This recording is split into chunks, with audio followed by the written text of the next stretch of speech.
so much for doing this interview with me. How does it feel being here at Boots and Hearts? Because as we speak, things are sort of starting up, but you can still literally feel the heat. I know. It started off, I thought it was going to be like a little bit of a cooler day, but the sun came out of nowhere. But I'm so happy to be here. It's so fun being here early and like hearing the sound checks and like, the calm before the storm. Yeah. So I think it's going to be a great day. There's some good energy I'm feeling out here. No, you're performing here, correct? Yeah. What's the set going to be like? Ooh, it's going to be a good set. I have my band here, which is always fun because, sometimes it's acoustic, sometimes it's full band. So it's going to be high energy. You're going to hear a lot of songs off the debut record, a couple of my favorite country songs of all time. We have a little medley that we do. So it's going to be a good time. I love the fact you use that word high energy. It seems like that's your career and your life from day one. The love of music, where does that come from? Me and my brothers, we started like singing in church and playing in church. And so it's kind of like from when we were little, it's one of those things that sounds kind of cheesy, but I just like had a mic in my hand from like as soon as I could talk. I was like, any song they'll let me sing, I'm gonna do it. So it started like that, and then my dad actually was like, hey, not just being a good singer or performer or playing an instrument, you have to learn how to write songs. And he was the one that like really told me that I should take that leap and try that, and so I did, and it's really been a huge part of my career so far. But what is it like writing for other people, even though in a lot of ways you're still writing for yourself? Yeah, I think that's a key. It's like either way, you are still writing for yourself. Writing is like kind of therapy. You're like learning and going through the same things. But I think that it's really cool to get to write for my own artist project, to get to write with other artists and for other artists. Because I feel like you go into a room and you just try to write the best song you can that day, whatever needs to come out, and then the song just finds its home. It finds where it's supposed to be. Now, correct me if I'm wrong, Villain.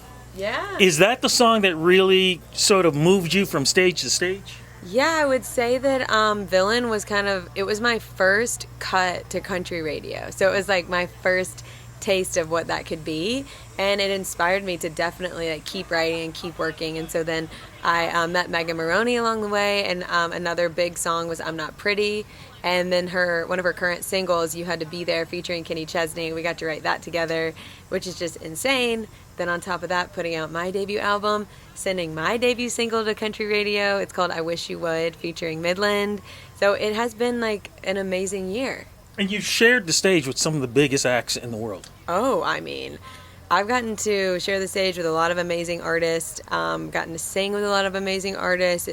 It's really been more than I could ask for. Is that one of the reasons why, as we go into this album, the name of this album, it so is perfect for you? And we're not talking about ego, we're talking about hard work, that you deserve this monarchy. Yeah, well, thank you. I wanted to just say, like, hey to all the country queens out there and introduce myself. I felt like it was the perfect time for my debut album and to like literally tell them hello and tell them who I am through those tracks. And I was just going to say, how do those songs represent you today? Oh, I think they represent me in like different versions and shades of myself, different things that I've been through, different things that have inspired me. I think people have really gravitated towards Dozen Red Flags, having ignored some red flags before. Gone Fishing is another standout that people really love. Only Girl is a love song that I wrote for my husband that people have really resonated with. And then the debut single, I Wish You Would, is just like a flirty bar song that I think every good record needs one. Absolutely. Look, it's not just that. Every country artist who decides to put country into their genre needs a bar song. So true. If you're not going to do it, don't do country. Yeah. That's just the way it is. As we get into the end of summer, fall, winter, what's going on with you career-wise? Oh, I'm headed out on tour with Jordan Davis. It's going to be such a fun one. I'm actually headed to London in just a couple weeks to play a big festival that I'm excited about. This, Boots and Hearts, was a huge check off my bucket list. This is my first time playing here, so hopefully I'll be back in the years to come.